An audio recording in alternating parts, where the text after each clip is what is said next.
حضور صلی اللہ علیہ وآلہ وسلم کا ارشاد ہے، جب بندہ بیمار ہوتا ہے یا سفر کی حالت میں ہوتا ہے تو اس کے نامہ اعمال میں ان اعمال کے برابر عمل لکھ دیے جاتے ہیں جو وہ اپنے گھر میں حالت صحت میں کیا کرتا تھا۔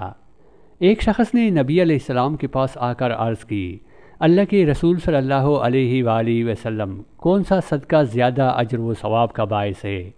آپ نے ارشاد فرمایا، تیرا اس حال میں صدقہ کرنا کہ تو تندرست ہو، تجھے مال کی ہرس ہو، فکر کا ڈر ہو اور تو مالدار بننے کا خواہش مند بھی ہو، زیادہ اجر کا باعث ہے۔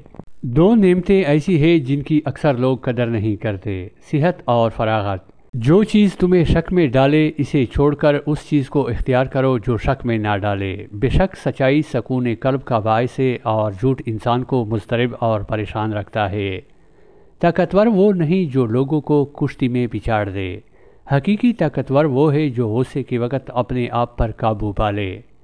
اللہ تعالیٰ تمہاری شکلوں اور تمہارے اموال کو نہیں دیکھتا بلکہ تمہارے دلوں اور اعمال کو دیکھتا ہے۔ لوگوں، اللہ کے حضور توبہ و استغفار کرو۔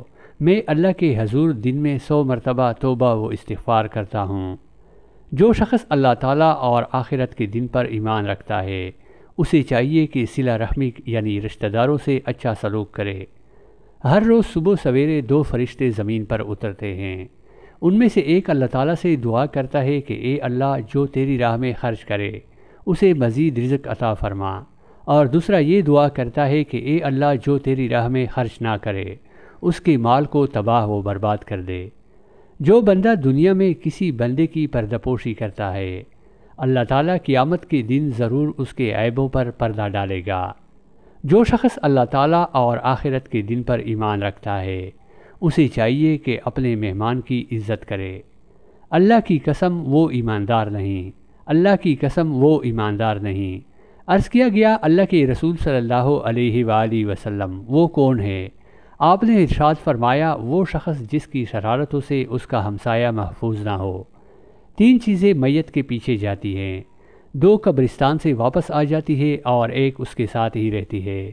اس کے پیچھے اس کے گھر والے، مال و دولت اور اعمال جاتے ہیں، پھر گھر والے اور مال و دولت واپس آ جاتے ہیں اور اس کا عمل اس کے ساتھ باقی رہتا ہے۔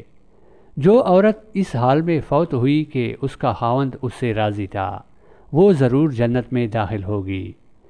کسی عورت سے 4 صفات کی بنا پر شادی کی جاتی ہے، اس کے مال کی بنا پر، اس کے حسب و نسب کی وجہ سے، اس کی خوبصورتی کی وجہ سے اور اس کے دین کی وجہ سے۔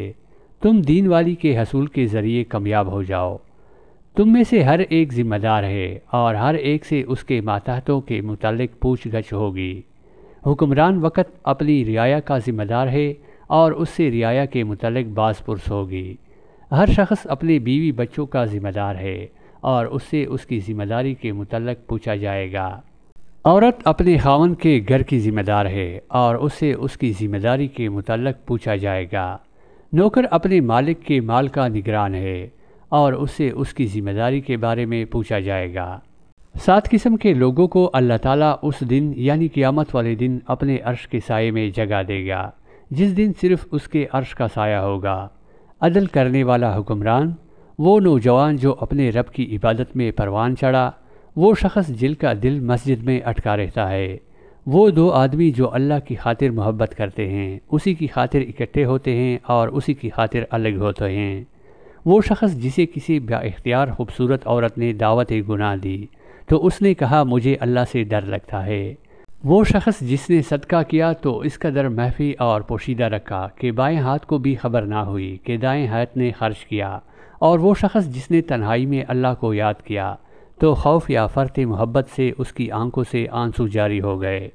2 خوبیوں والے شخص قابل رشک ہیں، ایک وہ جسے اللہ تعالیٰ نے بہت سارا مال دیا اور وہ اسے حق کے راستے میں بے درے خرچ کرتا ہے، دوسرا وہ جسے اللہ تعالیٰ نے حکمت و دانائی سے نوازا ہو، وہ حکیمانہ فیصلے کرتا ہے اور لوگوں کو حکمت و دانائی کی تعلیم دیتا ہے۔ آدمی اپنے دوست کے دین اور اخلاق پر ہوتا ہے، اس لیے تم میں سے ہر ایک کو دیکھنا چاہیے کہ وہ کس سے دوستی کر رہا ہے۔ پیارے دوستو، اگر آپ کو ویڈیو اچھی لگی ہو تو برائے مہربانی ویڈیو کو لائک اور چینل کو سبسکرائب کیجیے۔ شکریہ۔